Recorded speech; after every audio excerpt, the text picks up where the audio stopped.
ఉన్నటువంటి శ్రీ కాసుగంటి మాధవరావు గారు వారిని వేదికపైకి రావాల్సిందిగా వారిని సన్మానించుకోవాల్సిన అవకాశం ఉంది. వారిని వేదికపైకి రావాల్సిందిగా సవినయంగా మీ అందరి చప్పట్ల మధ్య వారిని వేదికపైకి ఆహ్వానిస్తున్నాం. న్యాయవాదిగా 50 సంవత్సరాలు పూర్తి చేసుకున్నటువంటి వారు శ్రీ కాసుగంటి మాధవరావు గారు అనేక రకమైనటువంటి ఎత్తుపల్లాలను చూసి అనేక రకమైనటువంటి కేసులను వాదించి అనేక మంది పేదవాళ్ళకు కూడా ఎంతో న్యాయం చేసినటువంటి పెద్దలు. ఈరోజు మన స్ఫూర్తి కమిటీ ద్వారా మన వెలమ ఆణిముత్యమైనటువంటి శ్రీ మాధవరావు గారిని సన్మానించుకోవడం, వారిని సన్మానించాల్సిందిగా పెద్దలను ఆహ్వానిస్తూ అదేవిధంగా పెద్దలు కూడా వేదికపైకి రావాల్సిందిగా ఉన్నారు. సార్ శ్రీ వేణుగోపాలరావు గారు, సార్ మీరు కూడా గోపాలరావు గారు,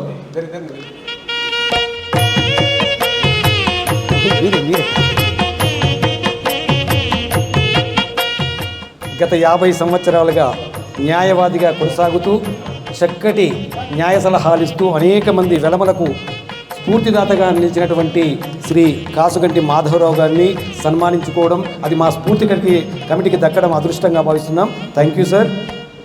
మరి ఈ సందర్భంగా వారు మీ సందేశం ఇవ్వాల్సిందిగా ఆహ్వానిస్తున్నాం సార్. స్ఫూర్తి కమిటీ ప్రెసిడెంట్ గారికి మరియు కమిటీ సభ్యులకు మరి ఇక్కడికి హాజరైన ఇతర న్యాయవాదులకు నమస్కారం తెలుపుకుంటూ నాకు ఇటువంటి సన్మానం చేసినందుకు నాకు చాలా సంతోషంగా ఉంది, గౌరవంగా ఉంది.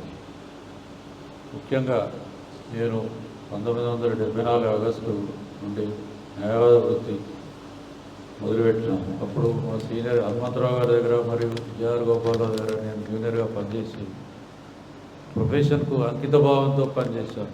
చాలా కేసులు ఉంటే చాలా టైం స్పేర్ చేయవలసి వచ్చేది. ఉదయం 6 గంటల నుండి సాయంత్రం 6 గంటల వరకు కూడా నాకు టైం ఉండకపోయేది. అటువంటి కేసులు డీల్ చేశాము. చాలా క్లయింట్కు మనం ఎటువంటి విధంగా కేసు గెలిపించాలి, మన దగ్గరికి వచ్చిన క్లయింట్కు ఎటువంటి విధంగా కేసు గెలిపించాలి, ఎటువంటి విధంగా సాక్ష్యం సమకూర్చుకోవాలి, డాక్యుమెంట్లు తెమ్మని కూడా క్లయింట్లను ఈ పేపర్దే ఆ పేపర్ తెమ్మని కూడా ప్రెషర్ చేసి చేసేది. నేను ఒక 200-250 సీలింగ్ కేసులు చేశాను మన వెలుమలై. దాదాపు ఒక్కరిద్దరి భూములు తప్ప ఎవరి భూములు కూడా పోకుండా చేశాం. చాలా కష్టపడి వాళ్ళు చాలా చేసేసి డాక్యుమెంట్లు తీసుకొచ్చి వేసి టైము సందర్భం చూసి వాదించి కేసులు గెలిపించేది, ఎవరి భూములు పోకుండా చేశాం. అటువంటి మనం ముఖ్యంగా ఏంటంటే మనకు న్యాయవాది దగ్గరికి వచ్చిన కేసును ఎంత కష్టమైనా సరే గెలిపించి మన దగ్గరికి వచ్చిన క్లయింట్కు న్యాయం చేసే పని చేయాలి మనం. అప్పుడే మనకు న్యాయవాదికి గౌరవం ఉంటుంది, మనకు ఒక పేరు ఉంటుంది. మనం దాన్ని ఎంతో శ్రద్ధ చేయాలి అని ఇదంతా మీ న్యాయవాదులందరికీ తెలియదు కాదు.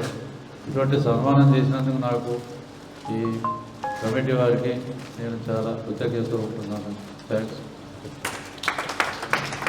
Thank you so much sir. మీ యొక్క అనుభవం యువ న్యాయవాదులందరికీ కూడా స్ఫూర్తిగా నిలవాలని కోరుకుంటూ మరి ఈ సందర్భంగా